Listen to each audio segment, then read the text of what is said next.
Hello વોમીઝ, third યરની exam complete થઈ ગઈ છે આજે, અને એની સાથે સાથે લાઈક કે થર્ડ યર પણ કમ્પ્લીટ.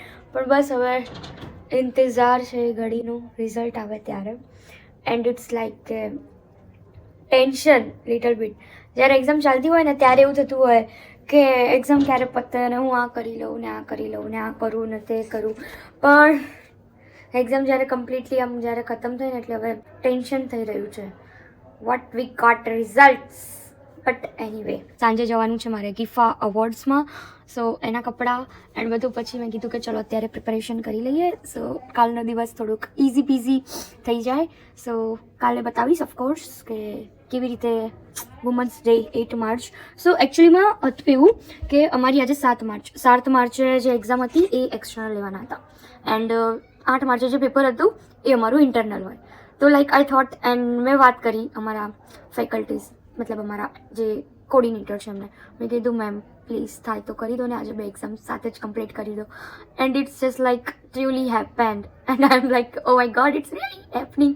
સો લાઈક હું આમ બહુ ખુશ થઈ. મેં કીધું કે ચલો ફાઇનલી મેનિફેસ્ટેશન નામનું જે બી કંઈ પરિબળ છે એ રિયલી કામ કરે છે. So I did it. કે મેં કીધું પહેલાં હું મારા મેન્ટલ હેલ્થ નર્સિંગના વાઇવા કમ્પ્લીટ કરી દીધા, આપી આવી. એન્ડ દેન પછી પીડિયાટ્રિક ચાઇલ્ડ હેલ્થ નર્સિંગના વાઇવા. એન્ડ આજે જ કમ્પ્લીટ થઈ ગયું. And we had to talk with the principal sir, and principal sir just like asking me that as soon as possible we are starting your 4th year.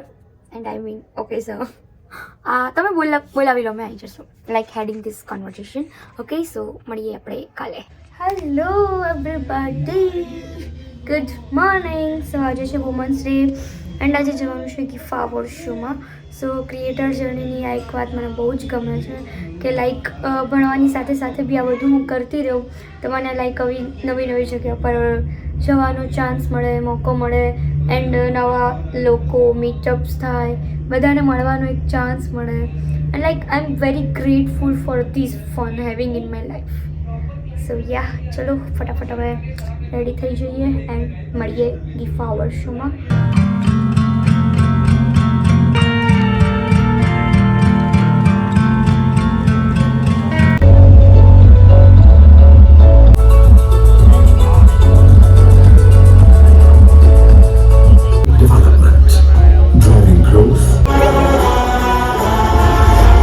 જાગજો નહીં તો ભાગજો, ઠેકર ભરતી આવે છે.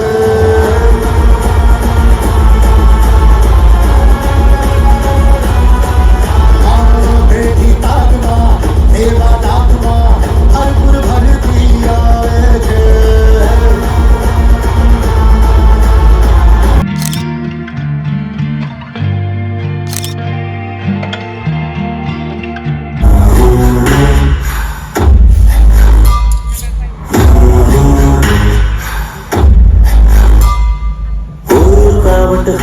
કોઈ ખેદ નથી, સપનું બાંધી રાખે એવી કેદ નથી.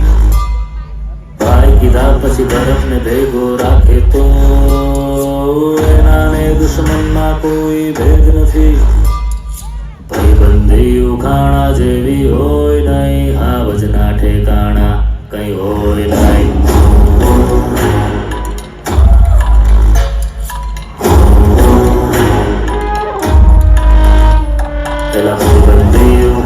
જેવી હોય નહીં, હાવજના ઠેકાણા કઈ હોય નહીં.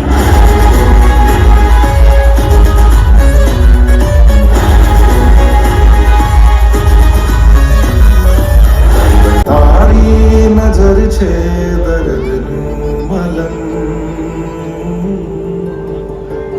દિલમાં ફસાયો એ કાંટો.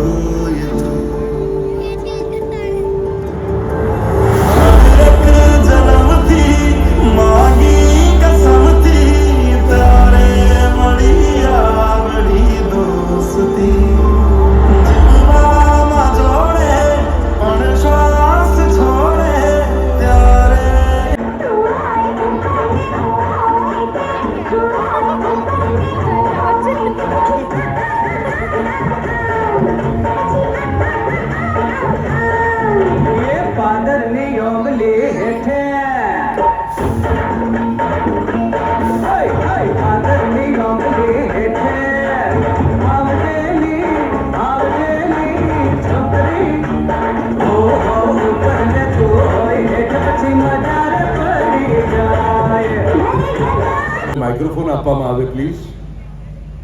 તો પ્રેમ આપો, ખૂબ ખૂબ આભાર. Thank you very much. નમસ્તે, કેમ છો બધા? મજામાં? કેસરી વીર અમારી આ ફિલ્મ આપણા પહેલા સોમનાથ मैं हिंदी इंग्लिश में बोलूँगा मिक्स करके. Gujarati please I apologise for Gujarati. But ये पहली फिल्म है जो किसी गुजराती योद्धा पे बनी है. Standing here, so please bless me as your friend, your son, your brother, and please આપણી ભાષા ગુજરાતી ભાષા બોલાવી જોઈએ. હું એવું પણ માનું છું કે એજ્યુકેશન પણ ગુજરાતી ભાષામાં થવું જોઈએ. પણ આજે છે બધી કેટેગરી, એ બધી જો એમને સોંપી દઈએ ને તો લગભગ મને એવું લાગે છે કે પિક્ચર 5 થી 6 કલાકનું બને. તમે કોઈ દિવસ એમના સેમિનારમાં ગયા છો? તું ગયો છે? ना हूँ नहीं गया. પ્રોબ્લેમ એટલો જ છે મને, આમ વાંધો નથી મને.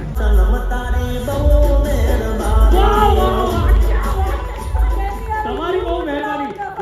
જોયું સાહેબ, क्या बात है, क्या बात है प्रिंस. આના માટે તમને ટ્રોફી મળે. હા, થેન્ક યુ પ્રિન્સ. તો ફાઇનલી જીફા અવોર્ડ ફંક્શન અહીંયા પતી ગયું છે અને આ છે રિયા જે મને ફોર્સફુલી કરાવડાવ્યું હતું. સારું થયું ને.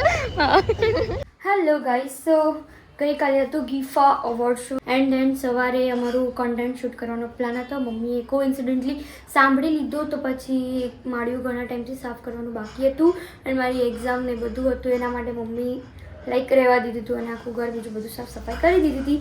તો આજે નેક્સ્ટ ડે 9 તારીખે લાઈક મમ્મી પૂરું બધું અહીંયા વાસણ, આ બધા ટપ, તગારા એન્ડ આ બધા વાસણ અહીંયા બધા જ ધોઈ સાફ કરી અને લૂછીના બધા અહીંયા મૂકી દીધા છે.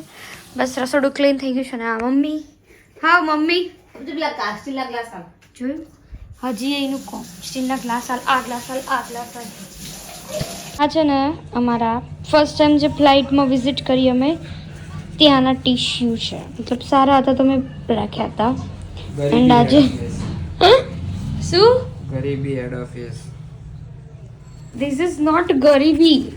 આને ગરીબી ના કહેવાય, બારી નતું અને બાર્યું ને એટલે એવું આને મેમરી કહેવાય કે આપણે ફર્સ્ટ ટાઈમ ફ્લાઇટ પર બેઠા હતા. વિસ્તારાની ફ્લાઇટ હતી બારી નતું. અને મમ્મીએ હાથ આમ ભીના પકડીને કે લે વંશી રાખ, ભીના પકડીને ભીનું કરી દીધું. હવે શું રાખે, પેસ્ટ કરી દીધા મેં પૂરા. મમ્મી હવે મને શું ઊંઘ આવી હો બરાબર નહીં મમ્મી. હા તે તમને તો આવો ભાઈ કારણ શમ કે તે? તમારે શું છે બ્લોગ બનાવવાના હોય ને તો ઊંઘ ના આવે પણ મમ્મીએ માળિયું કાઢ્યું ને એટલે ઊંઘ આવે પણ એમ ન થતું. મમ્મી આપણી રાહ વરસથી જોઈ રહી છે માળિયા માટે. વરસથી એમ? હા, વરસથી માળિયું કાઢ્યું હતું તે આજે પણ થઈ ગયું ને? થઈ ગયું. તો તો પછી બસ. ઊંઘાઈ કે હવારનું મારું દિમાગ તો ખાલી કરી નાખ્યું ને.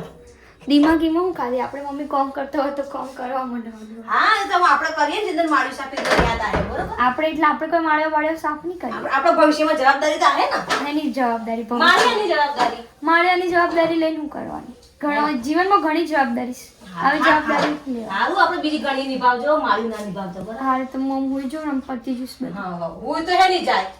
મારું ભરવાનું તો ખાલી જ કર્યું છે, ઘસ્યું છે. ભરે પણ મારું. મમ્મી મારા બીજો કોમ ના હોય પરીક્ષા પછી એનો મતલબ એવું કે તારા કોમ જ કરાવવાનો. હા, પરીક્ષામાં મેં તમને રાત કેટલું આલ્યું છે. જેટલું રાજ આલી છે. હા, તમારી આત્માને પૂછો, અંતર આત્માના પછી. અમારી આત્મા તો એમ કે છે એમાં હોશિયારી ભણતી હોય તો આલવું પડે. ના ના બહુ ડાયો બાપા બાપા. ડાઈટ છું મમ્મી, હું તારી છોકરી ડાઈટ છું. તને ડાઈટ છે ભાઈ, મારે તો તારા જેવી મળે ના મળે. તાણ પછી તું હોત તો હું હોય, શું છે તો હું ચોય હોત. તાણ પછી યાર તારો તો આભાર બાપા. તાણ હું શું તો તું શું, તું શું તો હું શું એવું નથી. ના ના હા. તું સર એટલે હું જ બેટા, એ તો સાચી વાત. તો પછી યાર મમ્મી તું એકલી તો કેવી રીતના કોમ કરતી આ બધું? આ તો હું હતી ને તો તને કોમ કરાવું. છોકરી આલી પહેલા હા એ જ વસ્તુ છે. Are too much planning of the my content next જે પણ નેક્સ્ટ કન્ટેન્ટ શૂટ કરવાનું છે એનું બી પ્લાનિંગ કરી દીધું છે એન્ડ ધમાકેદાર લાઈક મારી રીલ્સ હવે આવશે. સો આઈ હોપ કે તમને બધાને બહુ જ ગમે.